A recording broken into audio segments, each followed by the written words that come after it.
Okay, let me first say I debated about posting this here, because I may be overreacting about a few weird things that have happened in the last couple of weeks at my house. But then I decided to go ahead and post it anyway, and see what y'all think about it. Please tell me if I'm overreacting. I won't be offended at all if anyone tells me I'm being silly. First off, our house has a basement/crawl space that's only accessible from the outside. You access it through a door directly underneath my bedroom window, about 10 feet from the bottom of the steps leading up to the back deck. It's a fairly large space, a dirt floor and concrete walls, clean and plenty big enough for a grown man to stand up in. Until recently, it was mostly just half full of junk, mostly from our kitchen reno. Stuff like paint cans, equipment, extra floor tiles and such. It had a padlock on it as well. We asked our yard guy to do some extra work that included cleaning it completely out. When it was empty, we didn't bother to put the lock back on it. It has a sliding bolt on it that keeps it closed, in addition to the little loop thing that you put the padlock on, so we just slid in the bolt and called it good. There was absolutely nothing in there, so there was no point in locking it after all. A couple of weeks ago, my boyfriend was out on the back deck, emptying the recycling bins, when he noticed the door was open. Someone would have had to have opened it. The sliding bolt is a bit rusty, and wouldn't have easily come open, certainly not on its own. He went and checked it out. Nobody there, still completely empty. He thinks, well, okay, someone was poking around, didn't find anything interesting. He did tell me about it though, and reminded me to keep the doors locked when he wasn't home. A few days after that, I had the dog outside. He ran straight up to the door and started sniffing and scratching at it. I noticed once more that it was slightly open once again. I opened it, went inside and walked around. Nobody there. Let me add here that we have a lot of trees and wildlife on our property, including raccoons and groundhogs, in addition to tons of squirrels. We have one huge oak tree that overhangs the roof, covering the master bedroom, so it's nothing unusual to hear squirrels and other animals on the roof with their little pattering feet and scratching sounds. Yesterday I was here all alone, lying in bed and reading a book. The house was completely silent. Usually my dog would just lay in the bed with me, but he was acting fidgety, pacing around and just acting strange. I was hearing the usual late afternoon squirrels or whatever on the roof, but then I hear a noise that was clearly the crawl space door creaking open. It's directly underneath my window to the right, so I stand up and creep over to the window. I crack the shades just a tiny bit to peek out, and I see a man starting up the steps to the back deck, having just exited the crawl space. I immediately said, "Oh fuck no." I dropped the shades and headed to the hall directly to the door he was heading for, to confront him. At that same moment, my dog went nuts, barking and beat me to the door, but he was nowhere in sight when I got there. I only saw him through the window for a split second, and I only saw him from the back as he was heading up the steps. He was wearing a baseball cap, so I couldn't have even said what his hair color was. I'm guessing the dog scared him away. But what the fuck was he doing walking up on my porch in broad daylight with someone obviously home if he hadn't planned on knocking on the door? And no one would knock on that door anyway. People would come to the front to knock, not walk all the way out back in the trees in the backyard. I waited for a few minutes, then I got my pepper spray out of my purse and went to investigate. Sure enough, the crawlspace door was open again. No one inside. When my boyfriend got home, he put the padlock back on it. Then he got my gun out of the safe where it's been for years. He insisted I keep it under the mattress on my side of the bed.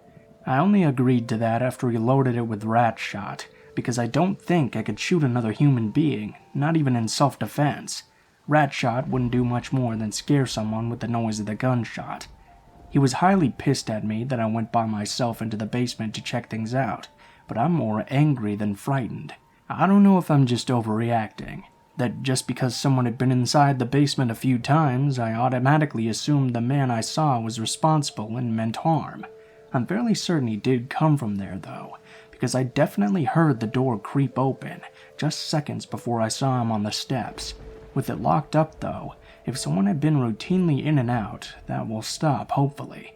Like I said, I don't know if I'm just freaking out over nothing, but I'm keeping my doors locked just in case.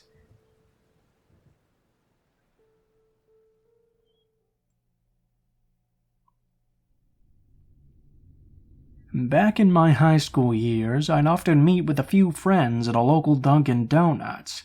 It was conveniently near a railway we'd all take to our weed guy's house. My closest friend at the time, Katie, and I usually met up earlier than everyone else, just to hang out a bit. We'd order our extra large drinks and hash browns, and attempt at some, "Hey, mister," shenanigans to score some tall boys from anyone willing to buy us a beer. I'd consider us to be pretty naive and overly nice girls, which never proved to be an issue to either of us, until we were nice to the wrong person. For a little background of my hometown, I grew up in the forgotten borough of New York City, Staten Island. For those who are unaware, there was and still kind of is a pretty horrendous opioid epidemic, so seeing zombie-like civilians strolling the streets is pretty common. Because of this, I became pretty good at spotting out someone struggling with heroin and things of the sort.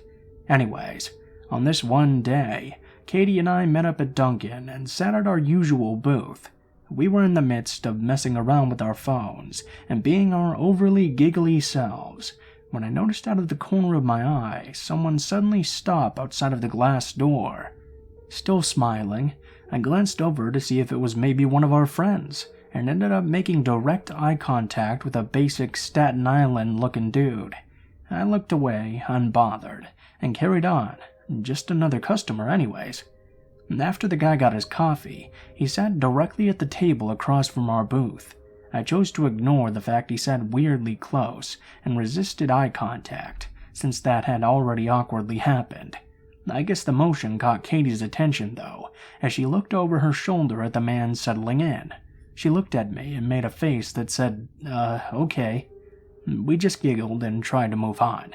Every now and then I glanced in his direction, mainly just because I like to be observant of my surroundings, but also because I kept seeing him scratch his nose, neck, and face in my peripheral vision. I noticed he was bleeding from various little cuts all over his body.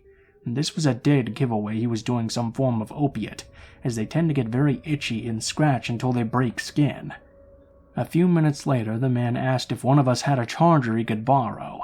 I kindly denied, and Katie only had an iPhone charger, while the man clearly had an Android. This slight exchange, though, was enough for the man to feel invited. He'd continue to make comments for quite some time. Being that this was about 4 years ago, I don't remember the entire conversation, but I do remember him often asking general questions like if we lived around there, what we do in our free time, creepy things of the sort. I was pretty vague yet polite in all of my responses, but Katie was always a bit more enthusiastic in her words. She made it pretty easy for this guy to reciprocate and basically join our conversation altogether. In Katie's innocent stupidity, the guy basically found out some of the main train stops we'd get off at to hang in those areas. He also found out we would indulge in the devil's lettuce, which only made this guy feel even more inclined.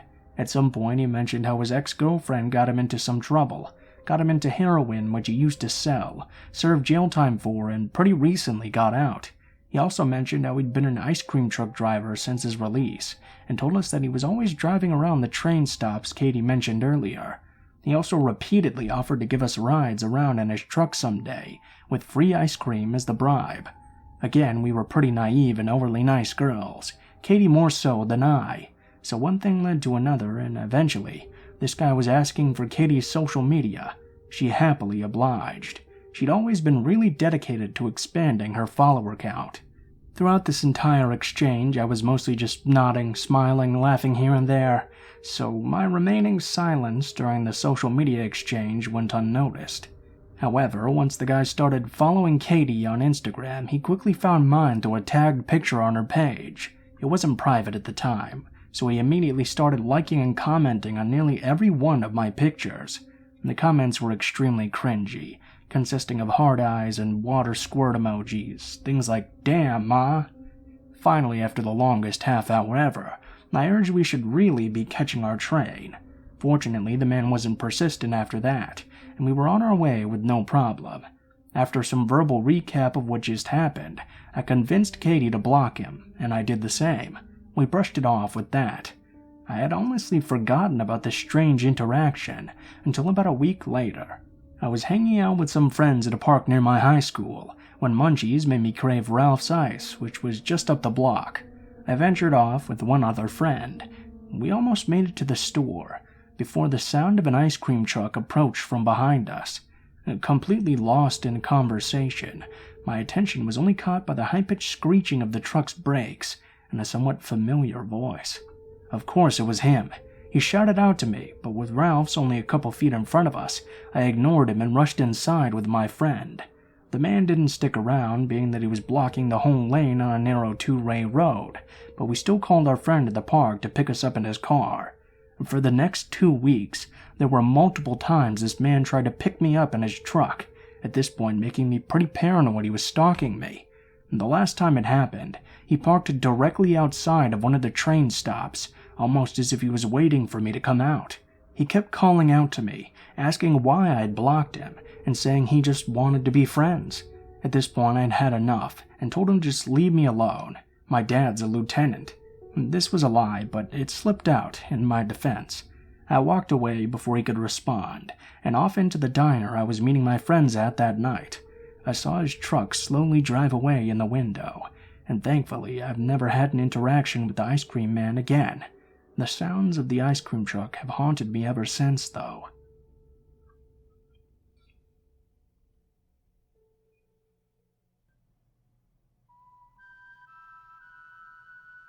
This occurred in 2017 and is 100% true. Due to a multitude of factors, including a recent death of a close friend, I was unbearably depressed at this time in my life. For that reason, my family flew across the country to visit me in LA where I live.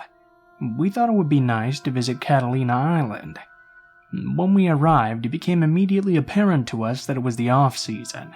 It was late November, the weather was cold, and as a result, the island was nearly empty beside locals and a few straggling tourists such as ourselves. Our first priority was to ditch our luggage so we could explore the island, so we immediately checked into our motel, though that word hardly does the place justice. I call it a motel because all the doors to the rooms exited to the outside, but in actuality our room was one of 20 to 30 quaint guesthouse-looking buildings, arranged in a sort of horseshoe shape around a walkway, with rooms on either side of the path. The entrance to the motel was essentially one of the points of the horseshoe, and if you walked dead straight, you'd reach the room we were given, essentially on the corner before you have to go right to go further into the horseshoe.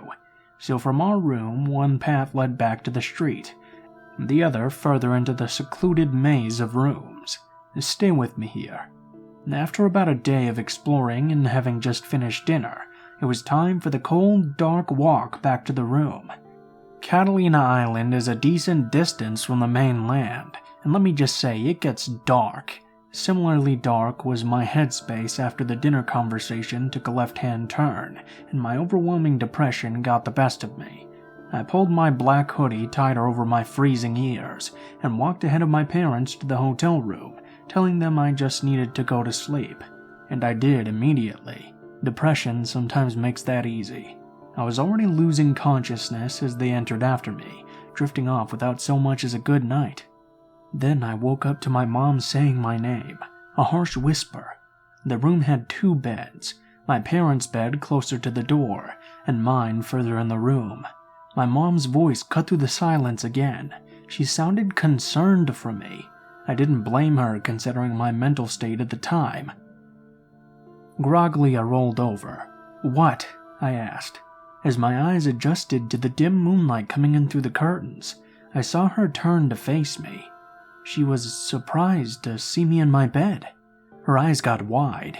If I'm in my bed, who was she talking to? We both looked back to where she was previously looking, to see a hooded figure in all black, standing right over their bed. I know this is a Let's Not Meet, and you're reading this knowing a creepy thing is going to happen, It's in the title after all.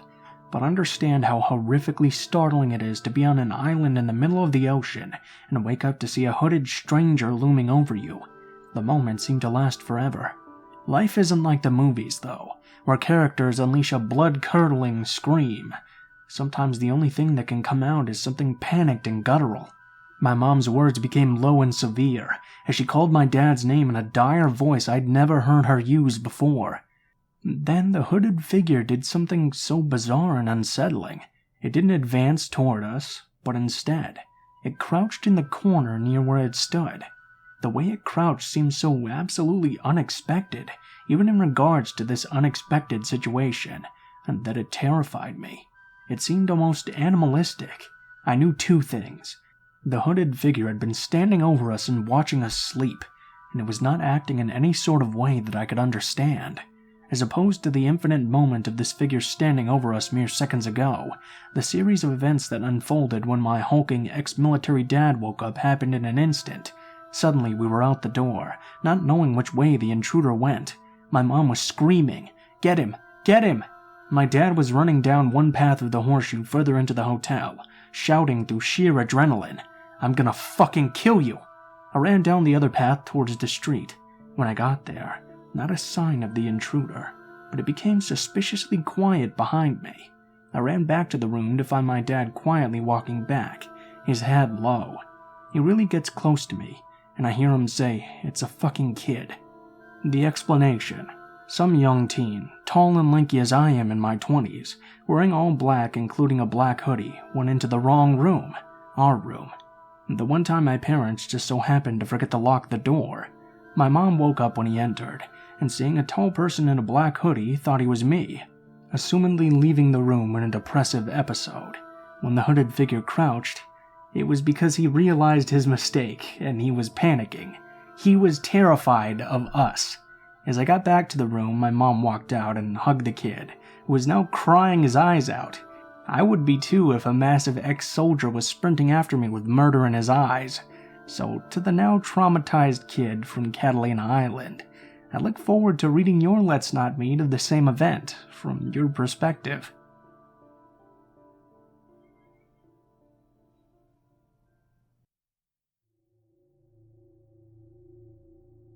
I'm writing this on my phone, so apologies if formatting is off. Reading through these posts has made me think about my own experiences, and I can't get this one out of my head. It happened to me, 25 and female, around 5 months ago, so I thought, why not share? For a bit of backstory, relevant to why I didn't freak out sooner. I live in a big city, which is mostly a friendly place, but like all cities, it has some rough areas. There are two main spots that are known to be particularly rough. For the first 14 years of my life, I lived in one of those areas, so though it can be naturally a bit uncomfortable, I tend to be pretty unbothered by drunks, addicts, and creeps talking to me in the street. Anyway, I moved from one rough area and moved to a safer one, but it's very near to the other, arguably worse rough area. I know both of these areas pretty well, which helped with what happened. So I had some stuff going on in my personal life, and go through bad phases of anxiety as it is. I had to make the decision to take some time off work, but I wanted to try and stay in a routine and be productive. What do productive people do? They go to the dentist way past when they should have, so I made my appointment. When it rolled around, I decided to walk there. My dentist is in the rough area that I now live close to. On my route home, I have to walk past a pub on a main road, which has a super bad reputation. Anything you can think of, it's happened inside or just outside of this pub. Stabbings, shootings, drug raids, the lot. How it's still allowed to run, I have no idea. Anyway, I noticed someone sat on the bench outside the pub. I have my headphones in, but I see him saying something, so I assume he's asking me for a lighter or something and take an earplug out. He asked me if I want to join him for a drink. This was around 11:30 a.m., by the way. I just kind of laughed and said no thanks. Now, as soon as I got a few steps away, I had this bad feeling like something was just not right. But as I mentioned, I was going through a bad phase of anxiety, so I chalked it up to being that. After about 2 minutes, I go to turn left, and see the man walking in my direction in the corner of my eye. I told myself it was nothing, but took my headphones out anyway just in case. As I was about to walk through a narrow road that leads to a car park, and is always very empty, all of a sudden I hear him shouting at me. "Hey miss, I'm talking to you, wait!" The usual stuff. He catches up to me and tells me, "I'm not a creep, but you're way too beautiful to let go." I try and stay polite, but also make it clear I'm not interested. I have no idea why, but I seem to have lost the ability to lie, so when he asked if I was single, I said yes. When he asked what I was doing that night, a Friday, I said I had no plans. I 100% know I should have lied, and as the truth came out, I was already really annoyed with myself. But hey-ho. He seems to get the message, and I say I really have to go, so I carry on walking, thinking that's the end of it. I make my way across the big car park. Also worth noting here that I can only go two ways, where I'm heading back or the way back I came. At the end of the car park is a cycle/pedestrian lane that has a massive wall on one side, with 2 lots of steps. They lead to a car park, to a retail park, and bushes on the other. It was super narrow. Sorry if it's confusing, it's a bit hard to explain. I get into the lane and hear the footsteps of someone running, probably a jogger. I'm being paranoid. Until right behind me, I hear, "At least let me get your number." I finally start to panic and realize it's not my anxiety. This is shady as fuck. I give him a number, but change the last digit. This guy proceeds to attempt to drop call me. Clearly my phone doesn't ring, and he starts getting annoyed, saying I need to give him the right number. I apologized. He had his hand basically on my phone, stood way too close to me, and ordered me to type his number in and drop call him. Awesome. The creep now has my number. Still not enough for him. I reiterate that I'm on my way somewhere and seriously need to get going. What happened next is honestly a blur, and I must have had a massive adrenaline rush. He said something that I can't remember. I sort of blacked out, but he grabbed me by the elbow. Next thing I knew, I was at the top of one of the sets of steps that led to a much busier and open space. I had obviously panicked, yanked my arm free, and legged it. Pretty impressive how fast I got up all those steps, considering I haven't been to the gym in months. Luckily, one of my friends works in one of the stores in the retail park, so I walked over to it, practically looking over my shoulder the whole time. I find my friend, visibly shaking. I can barely speak. She asks if I'm okay, and I just burst into tears. I gather my thoughts and say what just happened. Try to downplay it, saying I'm being dramatic. He's been calling my phone this entire time. She takes my phone and notes his number, then blocks him. She takes me to the staff room and convinced me to file a police report, which I did. Unfortunately, though, I found out street harassment is not actually illegal where I live.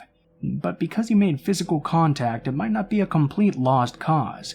The police tell me they'll be in touch. Fast forward until around 2 weeks ago. My mom's friend who knew about what happened sent her an article and asked her to show me. I genuinely couldn't believe my eyes. It was about a man who had followed a girl and then assaulted her in the same rough area. At the end of the article is a picture. It's him.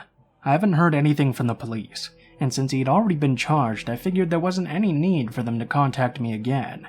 I wish they had taken what I said more seriously, though, as I specifically remember my friend saying someone younger or less used to that behavior might not have run or got away, which was what convinced me to file the report in the first place.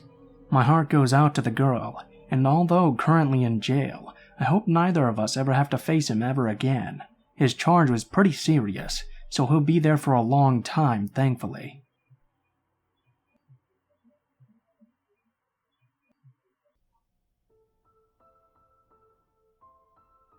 What is up, guys? Blue Spooky here, as always. Thank you guys so much for watching, especially if you made it this far to the end of the video. I got a big update for you guys today. It seems like the Teespring store is finally online, so if everything's going well, you should probably be able to see all of the new merchandise on the merchandise shelf below the video. I got some mugs, I got some phone cases, and I got some t-shirts for y'all with the designs on them. All of the shirt designs are under one thing, so if you click on the sweatshirts, it should take you to a page where you can order a different variety of different kinds of shirts. So just wanted to let you guys know about that. Let me know what you guys think, if it looks good, the pricing, everything. So look forward to that.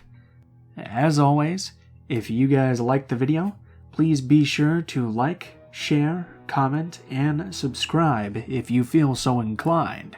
If you have a story that you'd like me to read, or you have a story that you'd like to send in yourself, please be sure to check the description of the video below, as it contains all of the links to my social media, including my Facebook, Twitter, Gmail, and Twitch accounts. If you do decide to send in a story, please be sure to include in the tagline what the name of the story is, how you would like to be credited in the description of the video the story appears in, and what type of story it is, if it does have a type. Also, if you decide to send in a story, please be sure to properly format it into separate paragraphs. Thank you guys very much for that. If you guys are curious about the music used at all in this video, it's all listed in the description below, in the order of which it appears in, with links to all of the artists as well. So if you enjoy their work, please be sure to check it out and support them. Speaking of artists, as always, my friend Alan is doing the thumbnails for the videos now, so I have links to all of his art pages in the description as well. So if you like his art and you appreciate it a lot, please be sure to check out his pages and go support him, because he does some really great stuff. I think that's all for today, guys, so thank you so much for watching, and I hope you guys have a great day.